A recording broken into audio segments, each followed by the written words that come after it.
was diagnosed with cancer, I felt in a way relieved because after so long of misdiagnosis, I knew something could be done about it and that I could finally get better.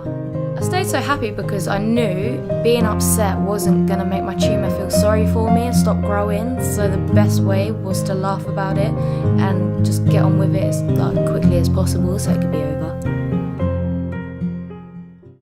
Hi, I'm Shelbee Clark. I'm 20 years old and I was diagnosed with Ewing sarcoma at the age of 18. Before I was diagnosed, I had 6 months of misdiagnosis from my GP. I visited my GP every 2 weeks and was told each symptom was something else. With teenage cancers, there are 5 symptoms. There's a change in the mole, which I didn't have because that's for skin cancer.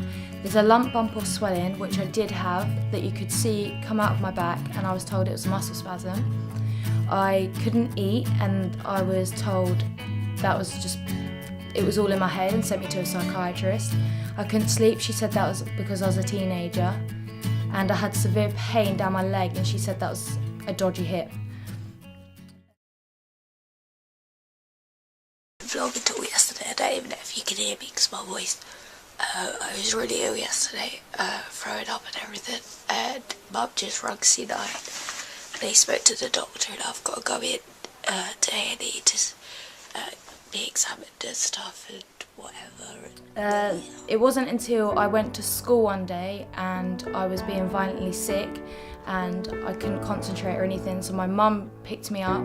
I come home and sobbed on the sofa for 2 to 3 hours. My mum took me to A&E. I spent 20 minutes in A&E before I saw the triage, and she put me straight in a bed, and within minutes there was doctors everywhere around me.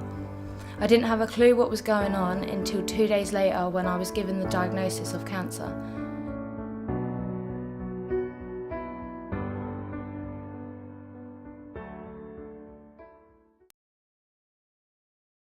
My family responded in the most emotional way I could have expected. We were going through a rough time anyway because my nan was terminally ill and so was my uncle. And me, I was just like the cherry on top of a really bad year.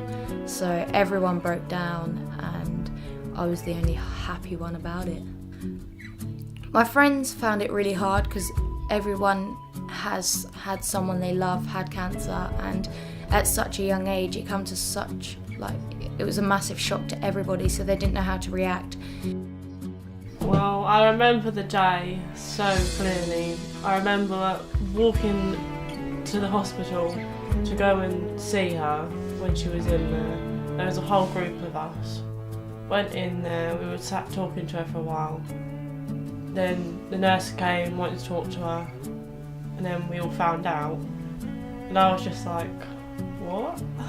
And it was only until I got home and was telling my mum about it when I'm gonna cry.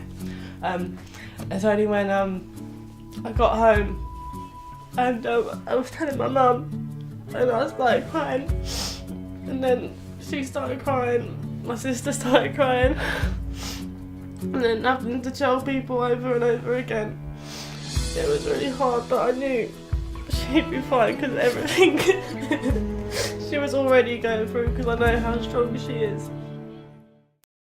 But yeah, we're going to do a vlog each day so everyone can see how I'm doing. The same thing over and over, and telling people, every single person I know, how I'm doing. And I have to listen to it, okay? And I'm bored.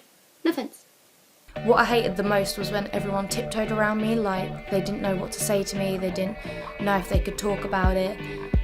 But I was the same person. The cancer wasn't going to define who I was, and I wouldn't let it, because I love to laugh and I love to joke about things, so why should cancer be an exception to me not doing that?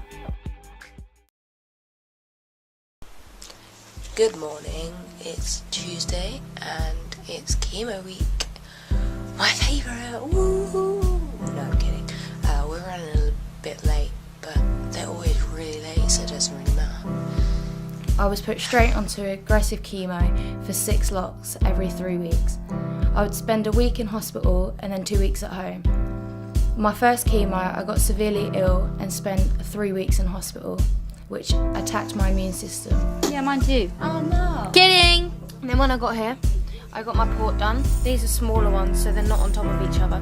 but the needle sticks out at the top, so I've got to have this spongy bit. And Lauren did a smiley face for me. Smile face? Like on my head. They're twins.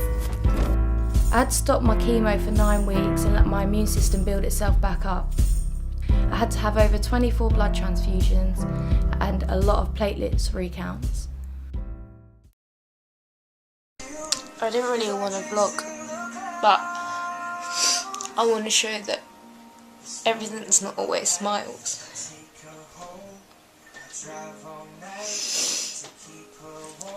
I'm not always smiling yet. I have my down days and stuff, but it's just really crap because it's such good people that don't get to say, yeah, I survived it. And it's just... The biggest side effect I've had from chemo is something called chemo brain. Some people think it's just an excuse for like forgetting things or not being able to talk properly, like that. That's a perfect example. Not being able to talk properly. But it's the biggest side effect I've had, and I know a lot of my friends have had. The chemo affects fast-growing cells, which can affect some of the cells in your brain. It's hard to concentrate, and it's hard. It's hard to concentrate, and it's hard to sleep. On the 25th of February 2014, I was given the all clear, and now in remission. The ward I was treated on at Addenbrooke's was a ward called Teenage Cancer Trust, which is now well known to everybody, but it's a ward that I didn't know about until I was diagnosed. I don't know if you can read my hat, but it is a Stand Up to Cancer hat, and that charity itself has helped me a great deal because it helps put people my age out there that we do get cancer, because a lot of people think teenagers don't get it, and I think that's why a lot of GPs misdiagnose so many people. My best friend was on Stand Up to Cancer, and she sadly passed away 6 weeks after we filmed it with her. And because of that, it raised so much money. With the money that is raised through cancer research, Stand Up to Cancer and the Teenage Cancer Trust, they can push even harder to find a cure for each cancer, and maybe one day cure every cancer and make the rate up to 100% survival. My future now, hopefully, will be PE teaching. I've always got the option of going into the police force, but PE teaching has always been my dream, and hopefully once I've had an operation to fix the bones in my pelvis, I can carry on with my dream and be a PE teacher and maybe help fundraising the Teenage Cancer Trust, and hopefully I'm going to aim to try run a marathon, which is way out of my league, to raise money for people who have helped me so I can help other people.